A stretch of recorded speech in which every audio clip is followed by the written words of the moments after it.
Hoje, 20 de novembro, é Dia da Consciência Negra. Este é um dia que todos, brasileiros e brasileiras, têm de celebrar, independentemente de raça e cor, porque este é um dia que define o nosso país, define o que somos e o que podemos ser. Nunca me esqueço da viagem que fiz em abril de 2005 à ilha de Gorée, na costa do Senegal. Um dos locais de onde africanos escravizados eram embarcados à força para as Américas. Lembro-me da comoção que senti ao entrar nas celas onde homens, mulheres e crianças eram mantidos presos até serem embarcados nos navios negreiros. Não consegui conter a emoção na porta do Nunca Mais. Quem passava por aquela porta era lançado nos porões dos navios rumo às Américas. Nunca mais voltaria à África. Perdia definitivamente sua terra, sua família e sua liberdade. Minha emoção foi tanta que, em nome do povo brasileiro, pedi desculpas à África e os africanos pela escravidão. No Benin, dizem que os escravos, antes de embarcar, eram obrigados a dar 7 voltas em torno da árvore do esquecimento para renunciar à sua identidade e à sua história. A escravidão começava assim, pelo esquecimento forçado da condição humana. E o racismo se mantém, em grande parte, pelo esquecimento do processo que nos formou como país.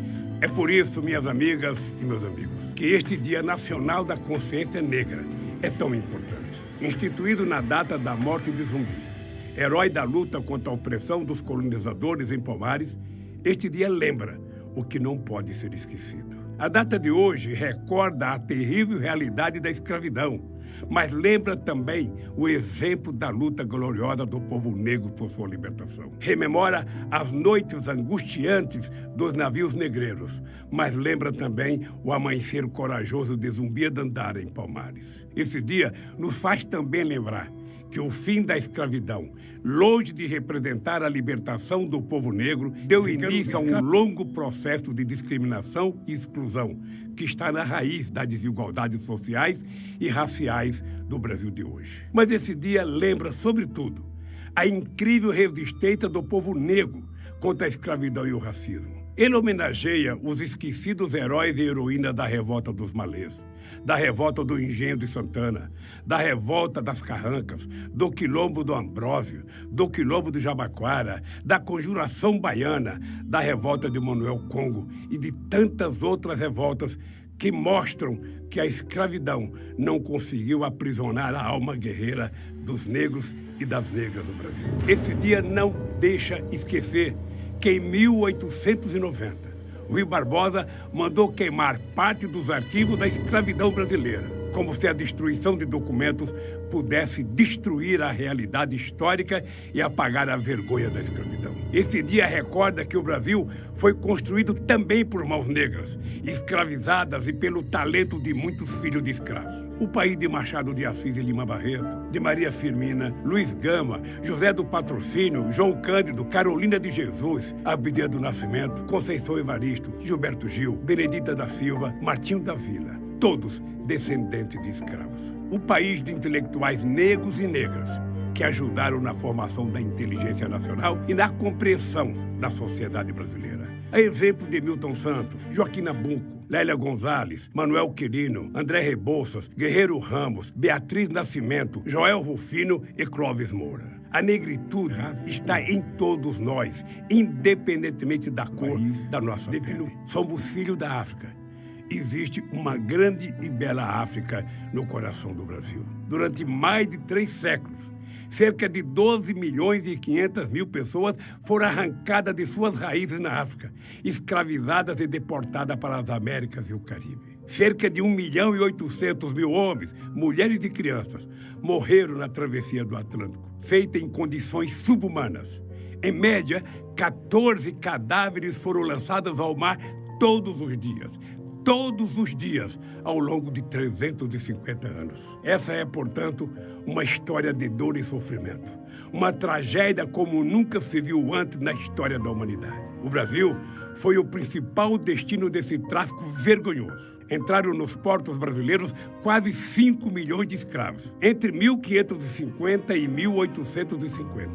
de cada 100 indivíduos entrados no Brasil, 84 eram escravos africanos e somente 16 eram colonos ou imigrantes portugueses. Os povos africanos foram bem mais importantes para a formação histórica inicial do Brasil do que muita gente imagina. Somos hoje o segundo país do mundo com maior população negra, atrás apenas da Nigéria, de onde vieram muitos de nossos avós. Se o Brasil fosse uma árvore, como a árvore do esquecimento, veríamos que a escravidão e o racismo estão impregnados em suas raízes históricas. O Brasil foi o último país a acabar com o tráfico de escravos e o último a abolir a escravidão nas Américas. Vivemos quase 4 séculos de escravismo brutal. Isso deixou marcas profundas em nossa sociedade, marcas estruturais que alguns querem negar e esquecer. O governo genocida atual está totalmente empenhado em negar o papel da escravidão na formação do Brasil. O racismo estrutural que define profundamente nossa sociedade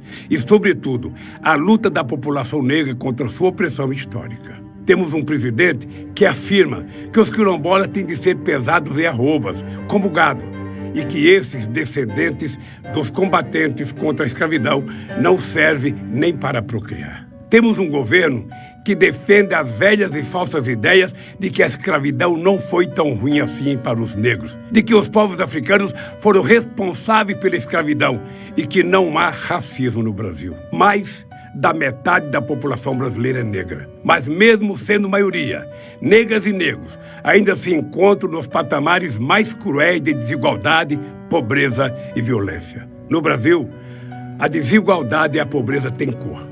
De acordo com o IBGE, quase 1/3 dos negros brasileiros está abaixo da linha da pobreza. Ao passo que entre os brancos esse índice é de cerca de 15%. Na pobreza extrema estão quase 9% dos negros, enquanto esse número entre os brancos é de menos de 4%. Ou seja, meus amigos, as negras e os negros são 2 vezes mais pobres que os brancos. Em nosso país, o desemprego e o subemprego também têm cor. Em 2018, conforme o IBGE, quase 30% da população negra e parda estava desempregada ou subempregada. Entre os brancos, o mesmo índice era de 18%. As mulheres negras são as mais penalizadas pelos processos de exclusão social herdados da escravidão. Mesmo com curso superior, elas ganham a metade do que ganham os homens brancos para exercerem a mesma função. A doença também tem cor. Negras e negros são os que mais adoecem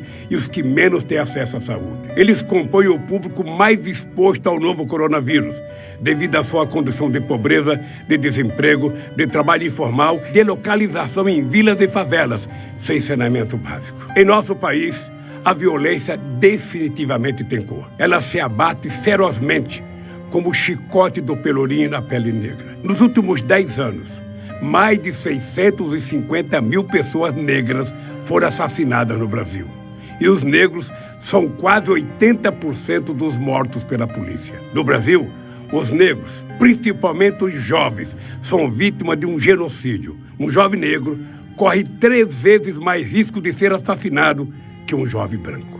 Além disso, de cada 3 presos, 2 são negros. Minhas amigas e meus amigos, para as elites brasileiras conservadoras, as vidas negras não contam, são descartáveis, servem apenas como mão de obra barata para um sistema racista profundamente injusto e desigual. Essa realidade terrível e vergonhosa do racismo está entranhada nas relações sociais, na vida cotidiana e nas instituições. O racismo está na forma como enxergamos a sociedade e o mundo. Ele está na crueldade dos preconceitos que impede que vejamos a humanidade comum no diferente. Existe um racismo silencioso e cúmplice, que muitas vezes não se expressa em palavras ofensivas e injuriosas, mas que nega oportunidades à imensa maioria do povo brasileiro com base apenas na cor da pele. Este é, portanto, um racismo corrosivo, que destrói o nosso futuro, porque impede que milhões e milhões de brasileiros realizem plenamente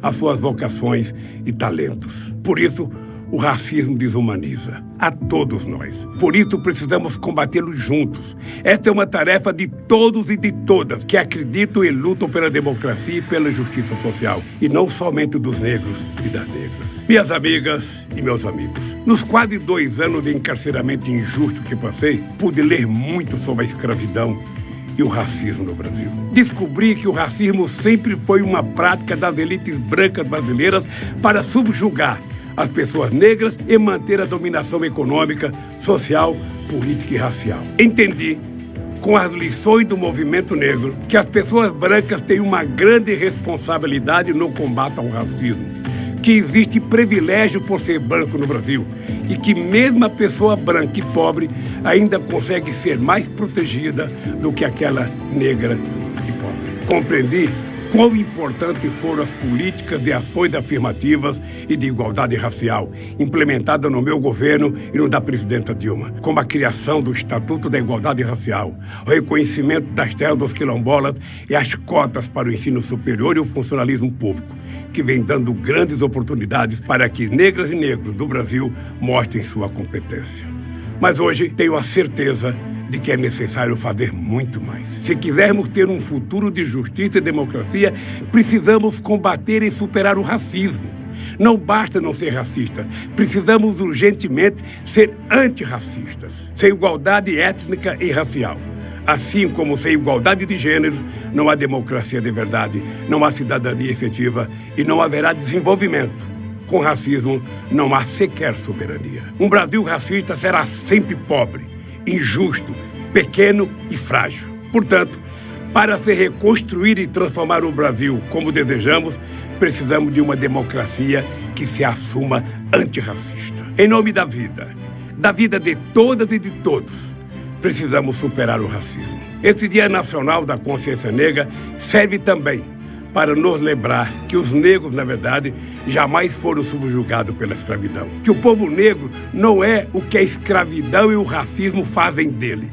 Que ele é muito maior e mais forte do que isso, que as elites deste país tentaram lhes impor ao longo dos séculos. O grande Nelson Mandela escreveu: ninguém nasce odiando outra pessoa pela cor da sua pele, por sua origem ou ainda por sua religião. Para odiar, as pessoas precisam aprender. E se pode aprender a odiar, elas podem aprender a amar. O racismo é filho do ódio e da intolerância.